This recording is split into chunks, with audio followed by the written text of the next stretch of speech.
नमस्कार दोस्तों, हर रोज की तरह आज भी आपके सामने दिल्ली से छपने वाले अखबारों का बंडल। क्या छपा क्या छिपा। अखबारों में आज 3-4 ऐसी खबरें हैं जो शायद आप पढ़ चुके होंगे। एक खबर वो जो सरकार की तरफ से केंद्रीय कर्मचारियों के लिए कहा जा रहा है दिवाली बोनांजा, दिवाली स्कीम, दिवाली तोहफा। और दूसरी जो अर्नब गोस्वामी मतलब रिपब्लिक और टाइम्स नाउ के 2 संपादकों के खिलाफ बॉलीवुड के जो एक्टर्स हैं, बॉलीवुड के जो डायरेक्टर्स हैं, बॉलीवुड के जो प्रोड्यूसर्स हैं, उन लोगों ने दिल्ली हाईकोर्ट में एक अर्जी दी है कि इनको मीडिया ट्रायल से रोका जाए और जो मुहिम चला रहे हैं उस पर पाबंदी लगाई जाए। तो वो एक खबर है। और तीसरी एक खबर है जो हाथरस के मामले में यूपी सरकार की तरफ से हाईकोर्ट में जो दलीलें दी गई है और हाईकोर्ट की फटकार। इसके अलावा चिटपुट कुछ और खबरें। लेकिन शुरू करूंगा दोस्तों मैं अर्नब गोस्वामी और अर्नब गोस्वामी की टीम और उसके अलावा एक बड़े चैनल टाइम्स नाउ के 2 बड़े संपादकों के खिलाफ जिस ढंग से दिल्ली हाईकोर्ट में फिल्म निर्माताओं ने, निर्देशकों ने और बॉलीवुड के कुछ संगठनों ने अर्जी दी है। पहली बार ऐसा हुआ है कि बॉलीवुड के 4 संगठन, बड़े संगठन और 34 फिल्म निर्माता, जिसमें मशहूर अभिनेता हैं, मशहूर निर्देशक हैं, मशहूर निर्माता हैं, इन लोगों ने दिल्ली हाईकोर्ट में अर्जी देकर कहा है कि देश के 2 चैनल और इन 2 चैनल के 4 चेहरों, उनका जिक्र है इसलिए वो 4 चेहरे, लेकिन इसकी आड़ में बहुत सारे लोग होंगे। इन 4 चेहरों ने जिस ढंग से मीडिया ट्रायल किया, बॉलीवुड की बदनामी की, बॉलीवुड को नशेड़ी कहा, चरसी कहा, गंदा कहा, मैला कहा, न जाने क्या क्या कहा, कुछ शब्दों का इस्तेमाल भी याचिका में किया गया। इस पर पाबंदी लगाया जाए, इस पर लगाम लगाया जाए। बॉलीवुड के बारे में लगातार कहा जा रहा था कि बॉलीवुड को निशाना बनाया जा रहा है। सुशांत से बात शुरू हुई, ड्रग तक आई और पूरे बॉलीवुड को एक तरह से निशाना बनाने के लिए बॉलीवुड में खास तौर से वो लोग जो मोदी समर्थक जो दस्ता है बॉलीवुड में उससे बाहर है, उनको निशाना बनाया जा रहा था। ये मुहिम चली, लेकिन उस मुहिम पर अगर देखें तो बॉलीवुड ने रिटेलिएट किया है। बहुत सारे लोगों ने कल ट्विटर पर लिखा कि पहली बार बॉलीवुड के लोगों ने दिखाया कि रीढ़ की हड्डी है, पहली बार कुछ अपनी बात रखी और मजबूती से तन कर खड़े हुए, वरना आप सब मौन थे। वो मामला क्या है अब तक पहुंच चुका होगा। लेकिन क्या इससे अर्नब गोस्वामी और उनकी टीम, प्रदीप भंडारी जिस ढंग से रिपोर्टिंग कर रहे थे बीते 3 महीनों से, टाइम्स नाउ के 2 एंकर जो लगातार एजेंडा चला रहे थे, वो चेहरे थे, लेकिन ग्राउंड में ऐसे दर्जनों उनके रिपोर्टर्स थे। हालांकि बॉलीवुड के लोगों ने, बॉलीवुड की हस्तियों ने इन 2 चैनल और इन 4 चेहरों का जिक्र किया है, लेकिन बहुत सारे चैनल यही काम कर रहे थे बीते 3 महीनों से। लेकिन शायद एक अंडरस्टैंडिंग, एक सोच कि पहले 2 के खिलाफ अदालत में जाओ। मामला क्या है दोस्तों, लेकिन इसके साथ यही कि क्या अर्नब गोस्वामी का रवैया बदल जाएगा, क्या अर्नब गोस्वामी सुधर जाएंगे। बहुत सारे लोग मानते हैं वो लाइलाज की अवस्था में पहुंच चुके हैं। क्या फर्क पड़ेगा इस पर, मुझे फिलहाल कोई उम्मीद नहीं दिखती है। लेकिन अगर अदालत ने शिकंजा कसा तो अर्नब गोस्वामी को सीधा होना पड़ेगा। फिलहाल अब देखते हैं, आपको पता होगी कि क्या क्या कौन कौन से संगठन हैं। फिर भी, और इस बीच में आपको यह भी बता दूं कि मुंबई हाईकोर्ट में भी कई याचिकाओं की सुनवाई के दौरान मुंबई हाईकोर्ट ने भी कहा है, केंद्र से पूछा है कि सुप्रीम कोर्ट के इतने ऑर्डर के बाद भी इन्हें खुली छूट क्यों है, मीडिया के चैनलों को मीडिया ट्रायल की खुली छूट क्यों है, किसी की परवाह क्यों नहीं करते। जिस ढंग से इलेक्ट्रॉनिक मीडिया बेलगाम होकर मीडिया ट्रायल करता है, मुहिम चलाता है, उसको लेकर सवाल वहां भी उठे। मुंबई हाईकोर्ट ने यह भी कहा, बॉम्बे हाईकोर्ट ने यह भी कहा कि अगर प्रिंट मीडिया के लिए प्रेस काउंसिल ऑफ इंडिया है तो इलेक्ट्रॉनिक मीडिया के लिए ऐसा कोई संगठन क्यों नहीं हो सकता। हालांकि यहां सवाल यह भी है, प्रेस काउंसिल ऑफ इंडिया को बिना अधिकार के, बोलते हैं नक्शिक दंत विहीन एक संगठन है। प्रेस काउंसिल ऑफ इंडिया आज तक किसी के खिलाफ ऐसी कोई कार्रवाई नहीं कर पाया। पेड न्यूज अखबारों में लगातार 2 दशक से पेड न्यूज की 50 कहानियां आई सबूत के साथ, चुनाव के दौरान खास तौर से। लेकिन वो भी एक बिना अधिकार वाला संगठन है, लेकिन हाँ, कहने को एक संगठन तो है। तो ये सवाल बॉम्बे हाईकोर्ट में भी उठा, और वो तब उठा जब कई पीआईएल की सुनवाई हो रही है, जिसमें मुंबई के कई पुलिस अधिकारियों ने, जिसमें मुंबई के पुलिस कमिश्नर रह चुके हैं, डीजी रह चुके हैं, ऐसे अधिकारियों की भी पीआईएल है इन्हीं चैनलों के मीडिया ट्रायल के खिलाफ, सुशांत के मामले में खास तौर से। तो अब देखना है कि अब शिकंजा अगर कोई कसा जाएगा तो अदालत से ही।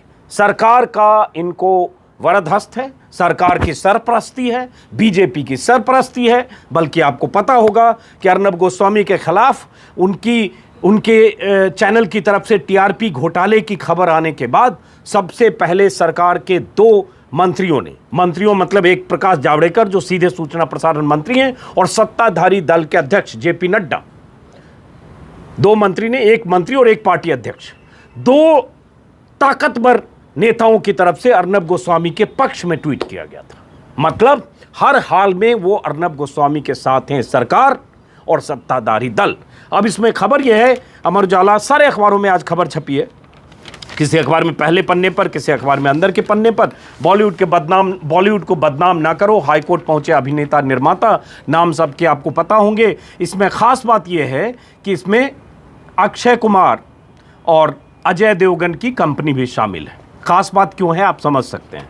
तो बहुत सारे लोग जो ट्रोल कर रहे थे कल बॉलीवुड के इस याचिका और बॉलीवुड के इस तेवर के बाद, उसमें लोग अक्षय कुमार को टैग नहीं कर रहे थे, राष्ट्रवादी लोग, क्योंकि अक्षय कुमार तो अपने आम चूस कर खाते हैं या आम काट कर खाते हैं, सवाल पूछने वाले अक्षय कुमार, तो इसलिए उन्हें कोई ट्रोल नहीं कर रहा था। तो लोग सवाल पूछ रहे थे कि भाई इसमें अक्षय कुमार का भी नाम है, इसमें अजय देवगन का भी, कुछ उनसे भी पूछा जाए।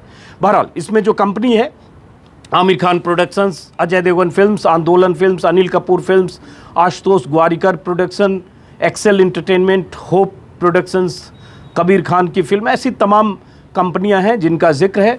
और इसमें हुआ ये था कि जो शब्द इस्तेमाल किए गए थे, जिसका एतराज़ किया है, जिस पर एतराज़ किया बॉलीवुड ने, और इसमें कहा गया, जो लीगल फर्म है जिसने याचिका दायर की है, उसने कहा इन चैनलों ने बॉलीवुड के लिए गंदगी, मैला, नशे का अड्डा, नशेड़ी जैसे अपमानजनक शब्दों और टिप्पणियों का इस्तेमाल किया। अंग्रेजी में अगर देखेंगे, डर्थ, फिल्थ, स्कम, ड्रगीज, ऐसे शब्दों का इस्तेमाल किया गया था। और उसमें कहा है कि जिस तरह से कहा गया, उससे लगता है बॉलीवुड में जमा गंदगी साफ करनी होगी। अरब के सारे इत्र बॉलीवुड की गंदगी और बदबू दूर नहीं कर सकते।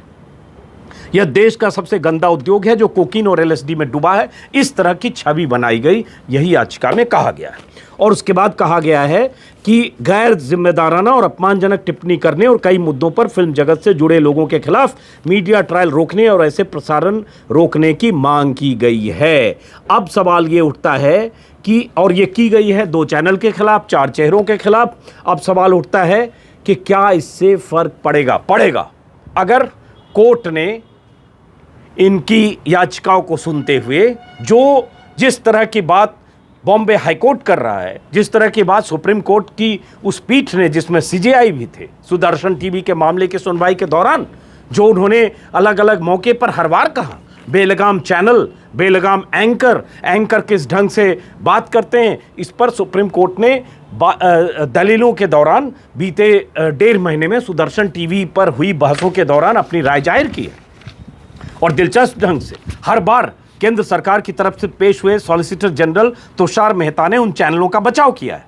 उन चैनलों, मतलब मुद्दा सुदर्शन टीवी था, लेकिन जब चैनलों को रेगुलेट करने की बात आई तो उन्होंने बचाव किया। इस पर कई वीडियो में बना चुका हूं। तो केंद्र की राय, सरकार का रवैया आप जानते हैं, क्योंकि ये सारे चैनल आखिरकार सरकार और बीजेपी के एजेंडे को आगे बढ़ाने का काम करते हैं। चाहे सुशांत के केस में हो, चाहे हाथरस के केस में हो, चाहे हिंदू मुस्लिम के केस में हो, चाहे पुजारी की हत्या के केस में हो, चाहे किसी भी केस में हो, हर जगह सरकार और बीजेपी जो चाहती है, जिस दिशा में नैरेटिव चाहती है, उसी दिशा में नैरेटिव ये ले जाते हैं। इसलिए ये सवाल है, सरकार कैसे बचाव करेगी, सरकार का क्या जवाब होगा, सरकार का क्या रुख होगा, और आखिरकार हाईकोर्ट इसमें क्या कुछ करने वाला है। तो ये खबर है। इसी में 2 खबर अमर उजाला ने छापा है। सुशांत खुदकुशी मामला, रिया ने सीबीआई से की पड़ोसी की शिकायत। दिशा केस की सीबीआई जांच पर सुनवाई में वकील के पेश न होने पर सुप्रीम कोर्ट नाराज। दिशा सालियान केस में जो याचिकाकर्ता थे उनके वकील ही पेश नहीं हुए और रिया चक्रवर्ती के पड़ोसी ने एक फर्जी बात की थी, सुशांत के पड़ोसी ने एक फर्जी बात की थी कि उन्होंने एक रात पहले 13 जून की रात सुशांत और रिया को देखा था बिल्डिंग के पास। उससे वो उनके पलटने की खबर आई है, तो उस पर नाराज़गी जताते हुए रिया ने सीबीआई से शिकायत की है और सीबीआई की तरफ से भी कहा गया, डिम्पल उनका नाम है, सीबीआई की तरफ से भी कहा गया डिम्पल थवानी के खिलाफ सीबीआई की तरफ से भी खबर आई कि सीबीआई ने उनसे पूछताछ की और उन्होंने कहा कि ये सच नहीं है, तो सीबीआई की भी नाराज़गी की खबर आई थी। खैर ये खबरें, उसके बाद दोस्तों ये हर अखबार में मोटे तौर पर बॉलीवुड वाली खबर है और आप तक पहुंच चुकी होगी। कल ही मैं इस पर वीडियो बनाना चाहता था लेकिन किसी वजह से मैं कल इस पर बात नहीं कर पाया। लेकिन हाँ, मीडिया पर अंकुश लगे, पाबंदी लगे, नकेल कसे, हम लोग सैद्धांतिक तौर पर इन सब चीज़ों के खिलाफ हैं। ये सवाल अभिव्यक्ति की आज़ादी का भी है, फ्रीडम ऑफ प्रेस का भी है। लेकिन फ्रीडम ऑफ प्रेस और अभिव्यक्ति की आज़ादी क्या इतनी आज़ादी देता है कि आप पूरे समुदाय, पूरे किसी संगठन विशेष या किसी धर्म विशेष या पूरे बॉलीवुड सबके खिलाफ ऐसी मुहिम चलाएं जो आपके एजेंडे का हिस्सा हो? ये सवाल भी सुप्रीम कोर्ट में भी आया था कि अभिव्यक्ति की आज़ादी का दुरुपयोग हो रहा है। ये जजों ने कहा है, माना है, अलग अलग अदालतों ने, दक्षिण से लेकर दिल्ली हाईकोर्ट से लेकर बॉम्बे हाईकोर्ट से लेकर सुप्रीम कोर्ट तक, कि अभिव्यक्ति की आज़ादी का सबसे अधिक दुरुपयोग हो रहा है। और अभिव्यक्ति की आज़ादी का नारा अर्नब गोस्वामी कल फिर अपने चैनल पर बुलंद कर रहे थे। Freedom of press, freedom of press क्या ये आज़ादी देता है जो अर्नब गोस्वामी करते हैं या और चैनल्स करते हैं? और वो सारे चैनल दुबके हुए हैं जब ये खबर आ गई सुशांत के मामले में एम्स की रिपोर्ट के हवाले से कि वो खुदकुशी थी, सीबीआई के हवाले से खबर आ रही है, एनसीबी ने जो किया वो सामने है, रिया चक्रवर्ती बेल पर है, तो सबके पैतरेबाजी सामने आ रहे हैं। लेकिन हाँ, अब इंतजार है कि इसमें कोर्ट का रुख क्या होता है। उसके बाद एक खबर है दोस्तों हाथरस को लेकर। टाइम्स ऑफ इंडिया की इस खबर के मुताबिक 3 वीडियो ऐसे हैं जिससे पता चलता है कि उसके लड़की खुद कह रही उस वीडियो में कि उसके साथ बलात्कार हुआ और गला घोंटा गया। मौत तो बाद में हुई, कई दिन के बाद अस्पताल में। और वही टाइम्स ऑफ इंडिया ने विस्तार से अंदर के पन्ने पर छापा है, यहां छापा है टाइम्स ऑफ इंडिया की एक खबर। इसका मतलब यही है कि लड़की के 3 वीडियो जो टाइम्स ऑफ इंडिया के पास है, एक वीडियो पहले चले भी हैं चैनल पर, और उन्हीं वीडियो को बचाव में आरोपी पक्ष और सरकार की तरफ से जो आईटी सेल है वो भी सर्कुलेट करने की कोशिश कर रही है कि पहली बार लड़की ने ये नहीं कहा, दूसरी बार ये नहीं कहा, और तीसरी बार मजिस्ट्रेट के सामने बयान में लड़की ने जो डाइंग डिक्लेरेशन बोलते हैं, आखिरी बयान बोलते हैं, जिसमें उसने कहा था कि उसके साथ सामूहिक बलात्कार हुआ। तो 3 वीडियो का हवाला टाइम्स ऑफ इंडिया ने दिया है, जिस वीडियो में लड़की ने क्या क्या कहा है उसका जिक्र है, जिसमें लड़की ने पहले वीडियो में भी टाइम्स ऑफ इंडिया ने जिसका जिक्र किया है कि पहले वीडियो में भी उस लड़की ने कहा कि उसके साथ ज़बरदस्ती की गई। ज़बरदस्ती का और मतलब क्या होता है उसी में इंग्लिश है, मुझे वीडियो का टेक्स्ट नहीं पता है, लेकिन 14 सितंबर जिस रात घटना हुई 48 सेकंड का वीडियो का जिक्र करते हुए टाइम्स ऑफ इंडिया कहता है, जिसमें लड़की ने कहा था उन्होंने मेरा गला दबाया, हिंदी में बोल रहा हूँ, अंग्रेजी में लिखा है, उसने हिंदी में ही बोला होगा। और उसके बाद इसलिए जब पूछा गया ऐसा क्यों हुआ तो उसने कहा क्योंकि मैंने उन्हें ज़बरदस्ती नहीं करने दी। फिर जो भी आदमी है वो पूछता है कि उन्होंने ऐसा गला क्यों दबाया, फिर वो लड़की कहती है क्योंकि मैंने विरोध किया। इस तरह से 2 वीडियो उस लड़की के हैं मजिस्ट्रेट के सामने बयान देने के पहले के। अब ज़बरदस्ती करने की कोशिश की और ज़बरदस्ती कर रहे थे, मैंने विरोध किया तो मेरा गला दबाया, इसका क्या मतलब होता है आप समझ सकते हैं। अब इसमें मैं फिर कहूँगा आरोपी एक संदीप बलात्कारी है, उसके साथ ही बलात्कारी हैं, 2 बलात्कारी हैं, 4 बलात्कारी हैं। ये सारी चीज़ अब सीबीआई की जांच से पता चलेगा। इस पर मैं कोई जजमेंट नहीं देना चाहता जैसे बाकी सारे चैनल जजमेंट दे रहे हैं, लेकिन उस लड़की की मौत हुई, उस लड़की के साथ दरिंदगी हुई, उस लड़की का गला घोंटा गया, उस लड़की की लाश आधी रात को जलाई गई, और सबसे बड़ी बात उस लड़की का डाइंग डिक्लेरेशन, मतलब मौत के पहले का आखिरी बयान है जिसमें उसने साफ साफ कुछ आरोप लगाए। ये सारी चीज़ अब अदालत में और सीबीआई की जांच में, जांच एजेंसियों के नतीजों से आगे इसकी दशा और दिशा तय होगी। फिलहाल ये खबर है।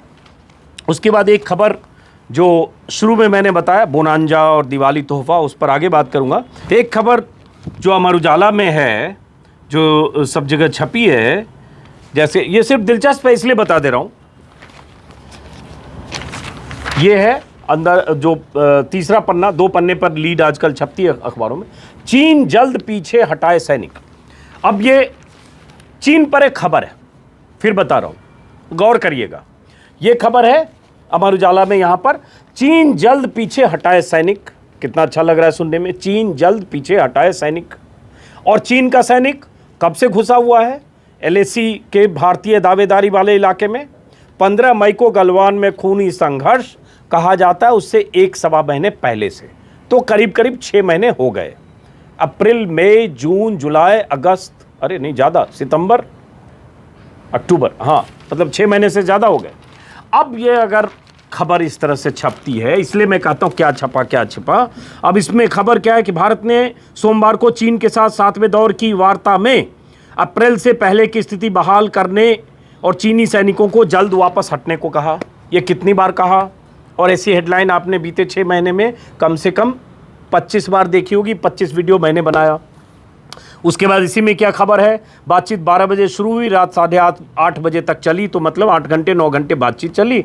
और सूत्रों के मुताबिक, इसमें भी सूत्र बता रहा है कि भारत ने चीन को साफ बता दिया है कि दोनों देशों के बीच वार्ता पूरे पूर्वी लद्दाख से दोनों सेनाओं के पीछे हटने पर होगी, न कि टुकड़ों में चुनिंदा स्थान खाली करने पर। यही खबरें दोस्तों छप रही है पिछले 6 महीने से। एक समय यह जरूर छपा था कि अजीत डोभाल ने चीन के विदेश मंत्री से बात कर ली और चीनी सेना पीछे हट रही है। ऐसी खबरें 2-3 बार प्लांटेड जरूर छपी, लेकिन चीनी सेना वहीं है।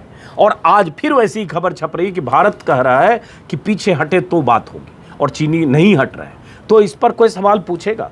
कोई मीडिया, कोई चैनल जिन्होंने 3.5 महीने सुशांत राजपूत के मामले में अपने एजेंडे के हिसाब से रिया चक्रवर्ती को टारगेट लेकर जेल भिजवाने के लिए, पूरे बॉलीवुड को चड़सी गंजेड़ी साबित करने के लिए, तमाम ऐसे एजेंडे और मुहिम जो चैनल चलाते हैं, जो एंकर्स चलाते हैं, हाथरस में ट्विस्ट करने के लिए जो एंकर्स चलाते, क्या सरकार से पूछेंगे? इसी खबर में और दिलचस्प लाइन है, बता दे रहा हूं। अब ये पढ़ने में अच्छा लगता है। एक बॉक्स है, जारी रहेगी वार्ता। उसमें क्या है? सूत्रों के मुताबिक बातचीत का दौर चलता रहेगा। दोनों पक्षों ने बातचीत के जरिए रास्ता निकालने की प्रतिबद्धता एक बार फिर दोहराई। देखिए, दोनों पक्ष एक बार फिर बातचीत की प्रतिबद्धता दोहराते हैं। जैसे बिहार में हम लोग कहते हैं, पंचों की बात सर माथे, पंचों की बात सिर माथे, खूंटा यहीं गड़ेगा। जो मजबूत आदमी कहता है हाँ आपकी बात मान लिया, बहुत अच्छी बात कर रहे हैं, पंच हैं आप, हमने मान ली, खूंटा यहीं गाड़ेंगे। वही चीन की स्थिति है।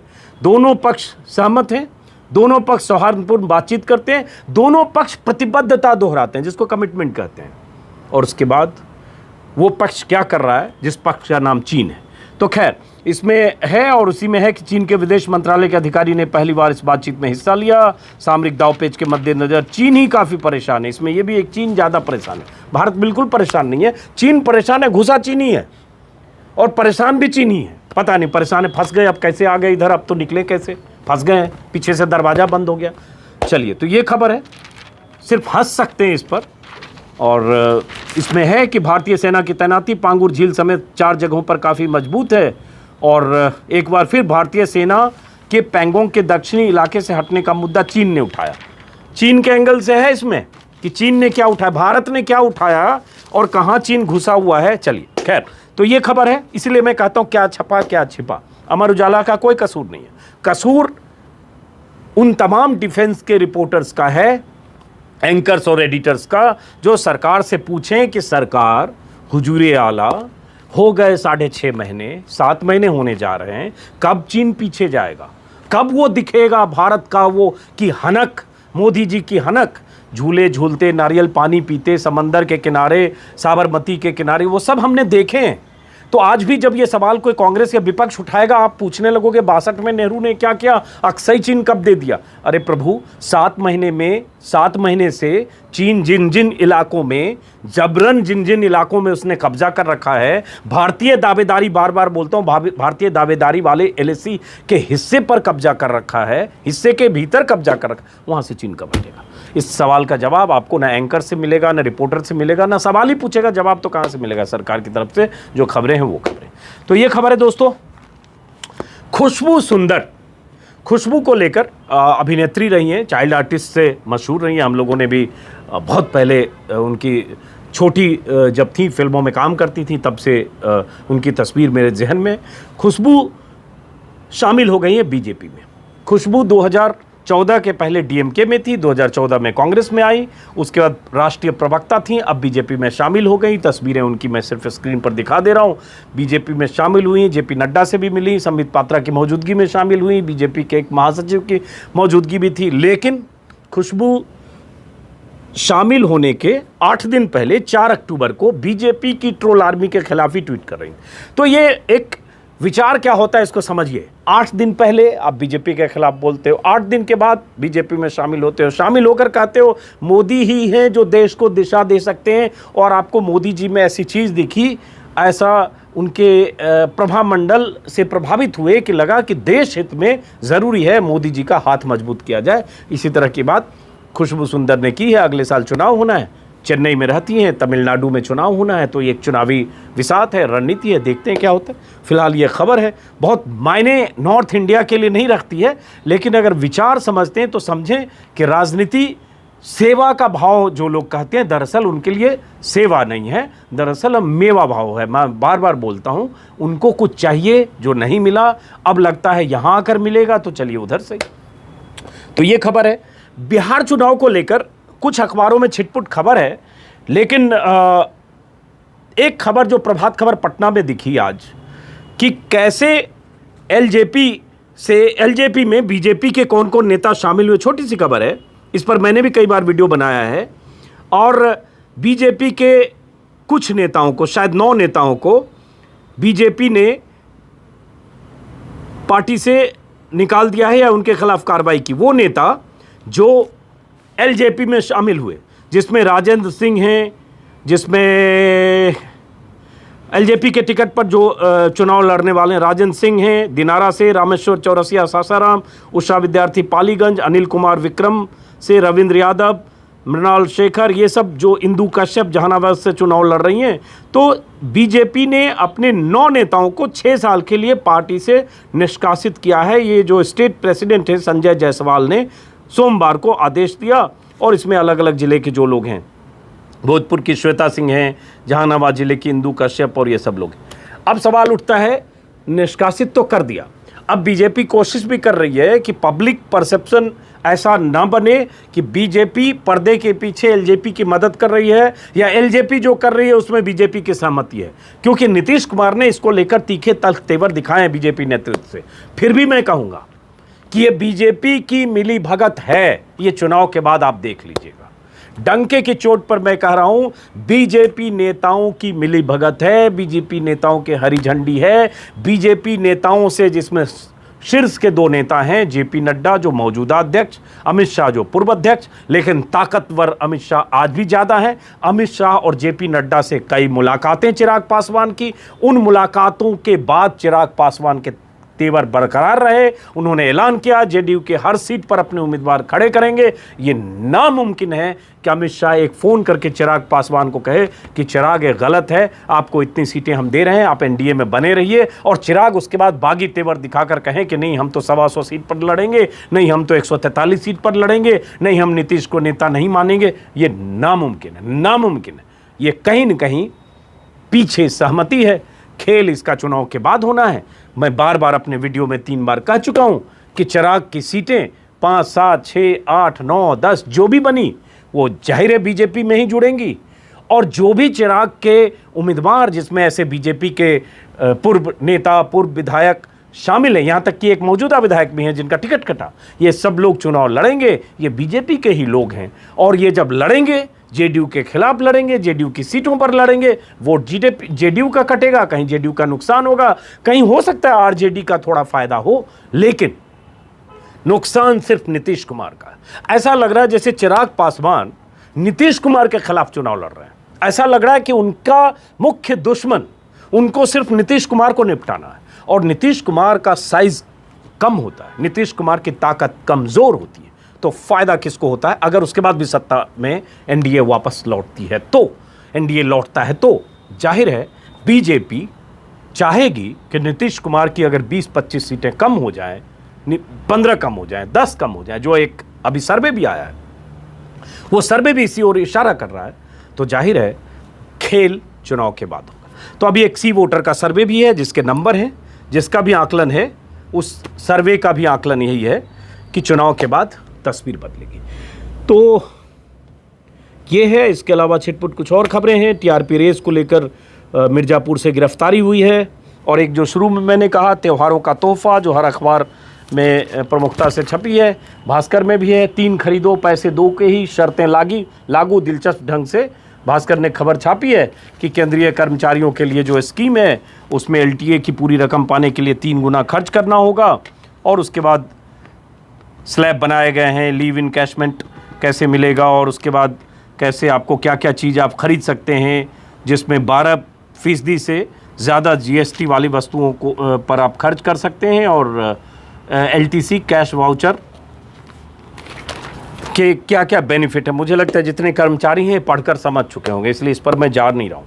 और उसके बाद इसमें जो प्रावधान हैं, सरकारों को 50 साल के लिए 12,000 करोड़ का ब्याज मुक्त कर्ज देने का जो ऐलान है, ये ऊंट के मुंह में जीरे का फोरन है, इसके अलावा कुछ नहीं है। देश की अर्थव्यवस्था जहां रसातल में है, देश में बेरोजगारी से लेकर हर सेक्टर में तबाही की जो तस्वीरें हैं, उसमें ये 12,000 करोड़ और यूं सरकारी कर्मचारियों के लिए ये तोहफे। हालांकि इसके लिए तर्क है कि 1 लाख करोड़ की मांग पैदा होगी, लेकिन देखते हैं, इसके विस्तार में जाएंगे तो पता चलेगा कि ऊंट के मुंह में जीरा का फोरन है। फिलहाल इस वीडियो को यहीं खत्म करते हैं दोस्तों, फिर मुलाकात होगी किसी और वीडियो में। नमस्कार।